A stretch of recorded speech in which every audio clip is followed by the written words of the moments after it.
ფაგავად გიტა როგორც ასეთი, აბსოლუტის ცოდნა, თავი მეშვიდე, ლექსი 21. მე ყველას გულში ვიმყოფები ზესულის სახით, როგორც კი ვინმე მოისურვებს გარკვეული ნახევარღმერთის თაყვანისცემას, მე ვუმტკიცებ რწმენას, რათა ამ ღვთაებას მიუძღვნას თავი. განმარტება.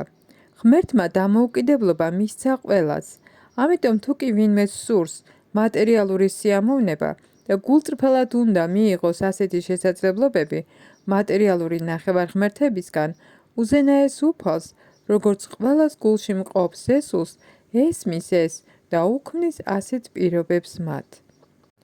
როგორც ყოველი ცოცხალი არსების უმაღლესი მამა, იგი არ ერევა მათ დამოუკიდებლობაში, არამედ უქმნის ყოველ პირობას, რათა შესძლონ თავიანთი მატერიალური სურვილების შესრულება. ვიღაცამ შეიძლება იკითხოს, თუ რატომ აძლევს ყოვლისშემძლე ღმერთი მატერიალური სამყაროთი განცხრომის შესაძლებლობას ცოცხალ არსებებს, რითაც ნებას აძლევს მათ მოექცნენ ილუზორული ენერგიის ხაფანგში. პასუხი ისაა, რომ თუ კი უზენაესი უფალი, როგორც ზესული, არ მისცემს მათ ასეთ შესაძლებლობებს, მაშინ არავითარი აზრი არ ექნება დამოუკიდებლობას, ამიტომ იგი ყველას სრულ დამოუკიდებლობას აძლევს, რასაც ისინი მოისურვებენ, მაგრამ მისი საბოლოო რჩევა ფაგავად გიტაშია მოცემული. ცოცხალმა არსებამ უნდა მიატოვოს ყოველი სხვა საქმიანობა და სრულიად მიენდოს კრიშნას, ეს ბედნიერებას მოუტანს მას. ცოცხალი არსებებიცა და ნახევარღმერთებიც ემორჩილებიან ღმრთების უზენაესი პიროვნების ნებას, ამიტომ ცოცხალ არსებებს არ შეუძლიათ თაყვანისცენ ნახევარღმერთებს საკუთარი სურვილით.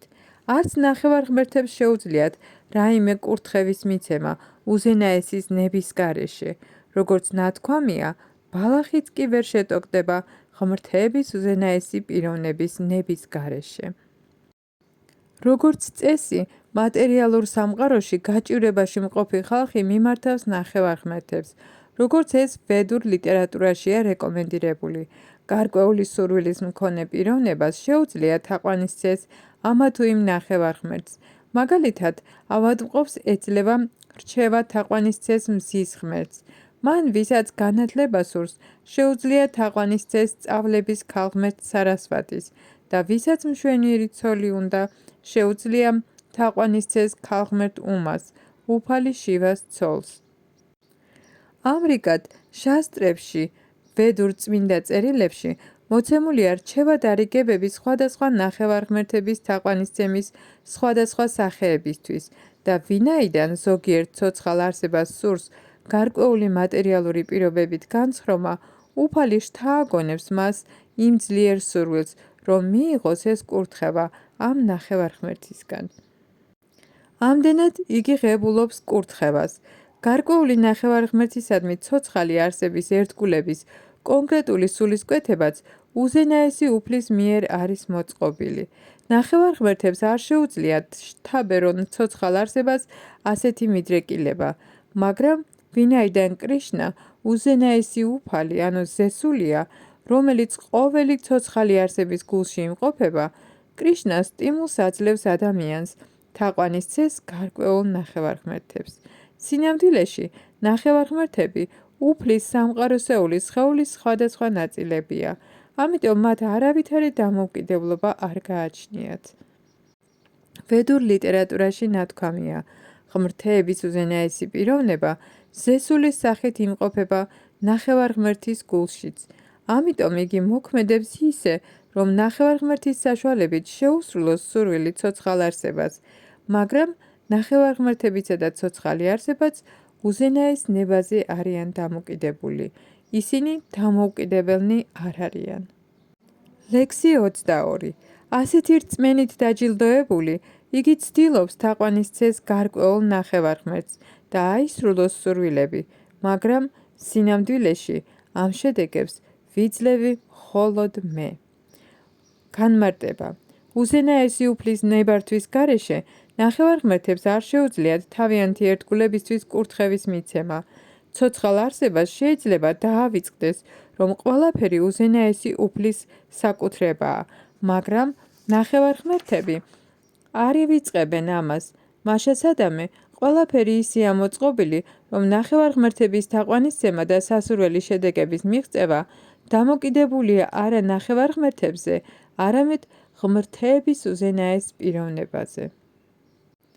ნაკლებად გონიერმა ცოცხალმა არსებამ არ იცის ეს, ამიტომ სულელურად მიმართავს ნახევარღმერთებს გარკვეული სარგებლისათვის, მაგრამ წმინდა ერთგული, როდესაც რაიმე ესაჭიროება, ევადრება მხოლოდ უზენაეს უფალს, მაგრამ მატერიალური სარგებლის თხოვნა წმინდა ერთგულისთვის არ არის დამახასიათებელი.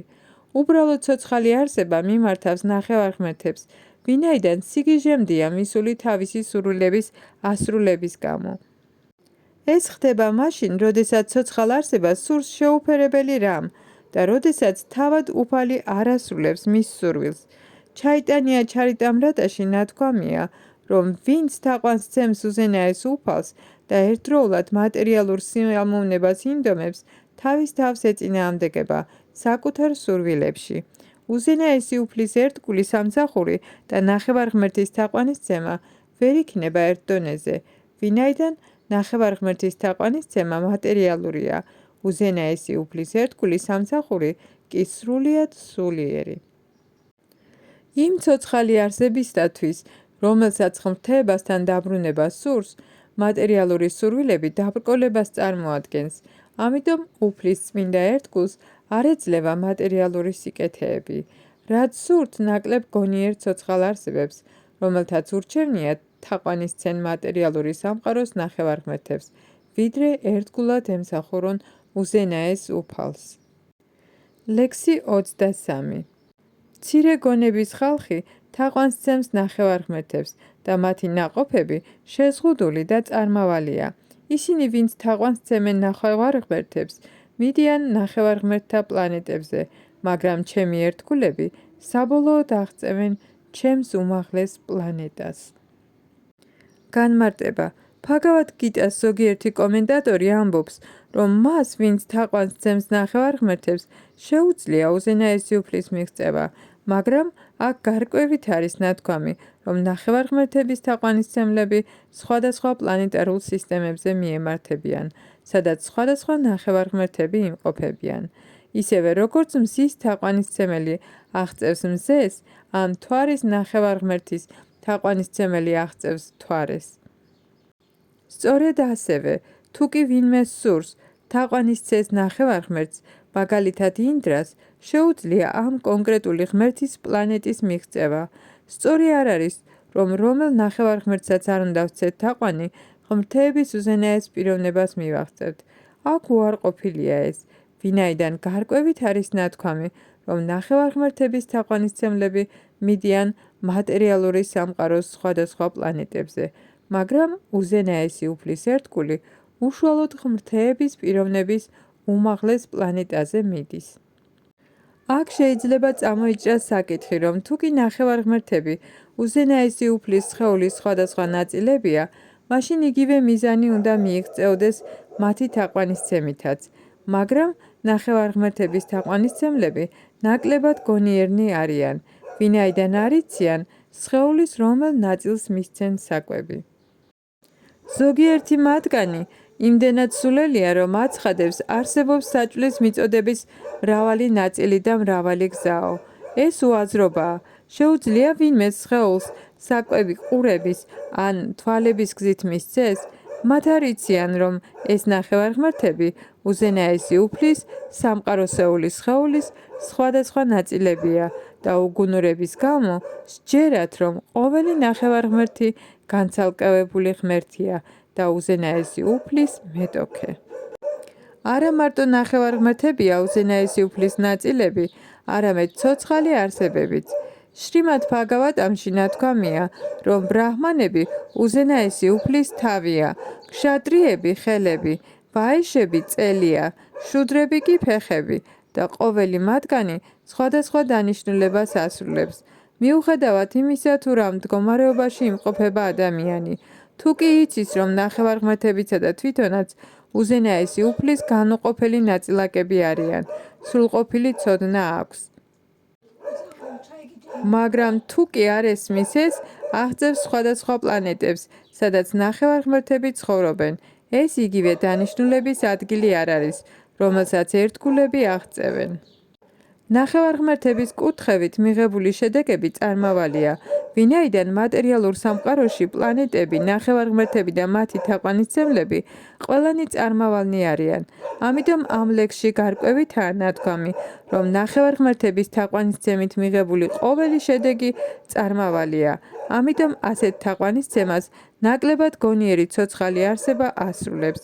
ვინაიდან კრიშნას ცნობიერებაში უზენაესი უფლის ერთგული სამსახურით დაკავებული წმინდა ერთგული მარადიულ ნეტარ-ყოფიერებას აღწევს, რომელიც ცოდნითაა აღსავსე, მისი მიღწევები და ნახევარღმერთთა უბრალოდ თაყვანისცემის მიღწევები ერთი და იგივე არ არის. უზენაესი უფალი უსაზღვროა, მისი კეთილგანწყობილება უსაზღვროა, მისი წყალობა უსაზღვროა, ამიტომ უზენაესი უფლის წყალობა მის წმინდა ერთგულზე უსაზღვროა.